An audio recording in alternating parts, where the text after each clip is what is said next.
हम लोग जो प्रयास कर रहे हैं जेन्युइनली ऐसा समझते हैं कि कुछ अच्छा करने की नियत से आए हैं।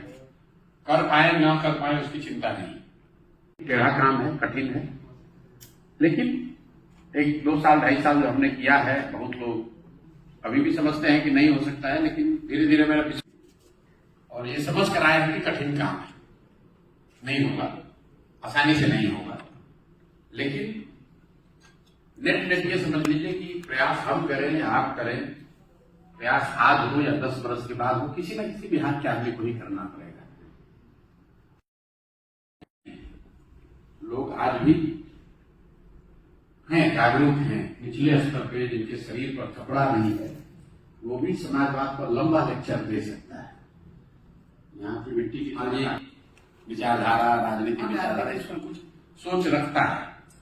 अच्छा हो खराब हो, हम उससे सहमत हो ना हो, पिछले 30-40 सालों से ये दुर्भाग्य है कि हम लोग इस दुर्दशा में हैं। देश के सबसे गरीब और पिछड़े बिहार एक मात्र ऐसा राज्य है राज्य में जहां 1967 से 90 के बाद के बीच में 23 साल में 34 अलग अलग सरकारें बनी।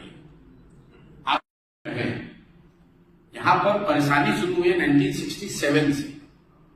अनफॉर्चुनेटली जब यहाँ पॉलिटिकल अवेकनिंग शुरू हुई तब नीचे ही जा रहे हैं। जिनको भी ऐसा लगता है कि लालू जी के आने से सब बर्बाद हो गया, उनको ये ध्यान रखना चाहिए 1990 में देश का सबसे गरीब और पिछड़ा राज्य था।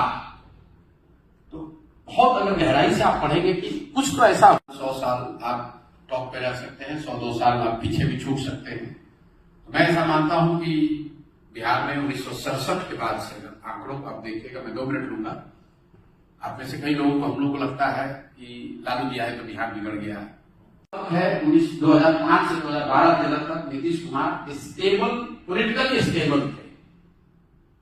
चाहे सही के हो साथ हो, गलत के साथ हो, भाजपा के साथ एक सरकार चला रहे थे जिसकी बिहार में विकास हो, सुधार हो, लालू के दौर से बाहर निकाला जाए। 2012-13 का दौर और 2012-13 से लेकर अभी का दौर, यही नीतीश कुमार 12 तक आपको विकास करते हुए दिखे। और आज वही सामाजिक न्याय से बिहार विकास होगा। हम लोग को जो समाज को समझने वाले लोग हैं, उनके शुरुआती दिनों में बिहार में जो दबा कुचला पिछड़ा जिसको कहते हैं, उसको आवाज मिली। इस बात से कोई इनकार नहीं कर सकता है। जो बिल्कुल सामाजिक तौर पर पिछड़े गरीब लोग थे, उनको आवाज टैक्स आएगा कि पैसा हम आपको 20 साल तक देते रहेंगे।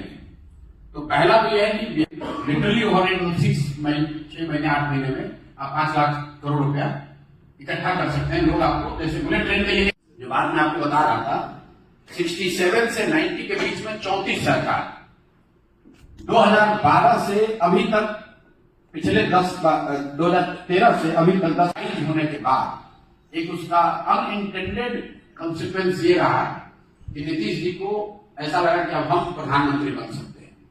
और हम लोग को लग रहा है कि नीतीश जी अभी पलटना शुरू किए हैं। ऐसी बात नहीं।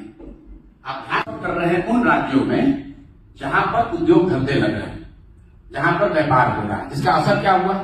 1990 से लेकर पिछले फाइनेंशियल ईयर तक आरबीआई का डाटा बता रहा है कि 26.5 लाख करोड़ रुपया, जस्ट एक स्टैगरिंग फिगर, मतलब कितना पैसा बैंकों में जमा हुआ बिहार में। उसके अगेंस्ट बिहार में बैंकों ने लोन कितना दिया, चाहे वो लोग घर बनाने के लिए हो, पढ़ाई के लिए हो, जमीन खरीदने के लिए हो, उद्योग के लिए हो। देश का सीडी रेशियो है औसत, मात्र उपाय है पूंजी।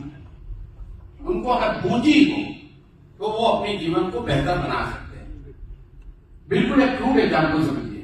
अब यहां पर पूंजी क्यों नहीं है? पूंजी के 2 स्रोत हैं। एक, जो पैसा आप कमाते हैं, शिक्षा की है। दूसरी बात जो हम लोग कह रहे हैं कि 15 साल से 55 साल की उम्र के जो लोग हैं, गाड़ी के लिए कौन दिए?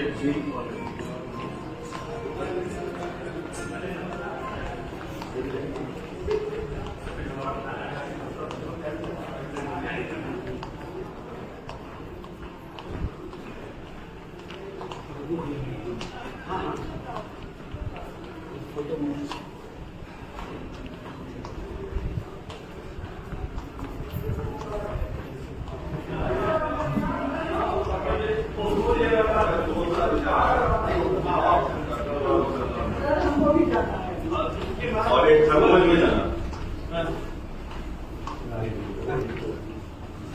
Thank you very much. Yes yes I think कितना लोग उसमें जा सकता है भर गया बढ़ गया Can we come to हाँ बिल्डिंग नहीं, जहाँ दोनों है वहाँ बच्चे नहीं, जहाँ तीनों है वहाँ पढ़ाई नहीं।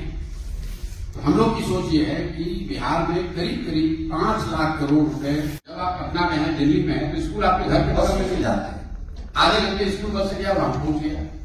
बिहार 74%, अगर 100 रुपया देश भर के लोगों ने बैंकों में जमा किया, प्राइवेट, सरकारी, कोऑपरेटिव सब बैंक मिलाकर, सर ये मेरा केस है। जनरली लोग पूछते हैं हमसे कोई बगल बैठा कि अभी हम दिल्ली में इलेक्शन में क्या हो रहा है, आपसे पूछेगा आप लॉयर है, देखा का प्रिंसिपल है, तो तुरंत कोई अपना लीगल समस्या से रखा, पूछने के बाद उन्होंने उसको भेजा, प्रोफेशनली समझाया भी, बताया